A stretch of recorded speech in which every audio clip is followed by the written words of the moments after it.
So at the time, just again for context, Zip was operating in 14 countries. Yep. We had 1,800 staff, and we were losing hundreds of millions of dollars. Is the best way to describe it. Okay. Over a period of about 3 months, things turned, on a dime, as they say. Like everything pivoted. Such by the beginning of calendar 22, our capital providers, the equity market, was saying you need to be sustainably profitable. You can't come back to the equity markets for growth.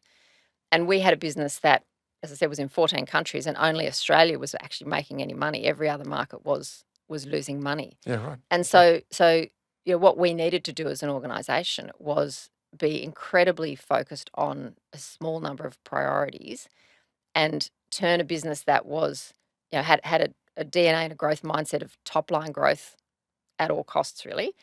We had to turn that business into a business that was focused on getting to sustainable group profitability as fast as possible and narrowing the footprint from 14 countries and multiple products to 2 countries and our core consumer finance products.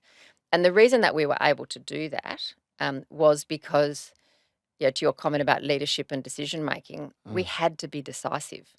So my leadership style during that period became much more decisive and directive than perhaps I would really like to be.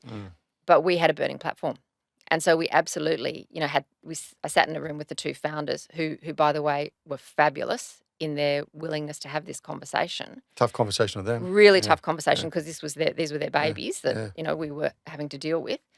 And they had undertaken every transaction and they had hired every person. But we sat in a room and said, okay, this is the bright line. Everything we're doing, every business, every country, every product has either got to be currently profitable or we have to see a near-term path to profitability in the next 6 months. And if the answer to those questions is no, then we have to exit now.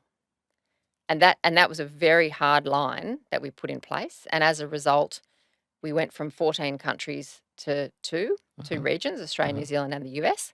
We exited, we had 1,800 staff. We've got about 1,000 staff now. Okay. And we made those exits very quickly in a short period of time.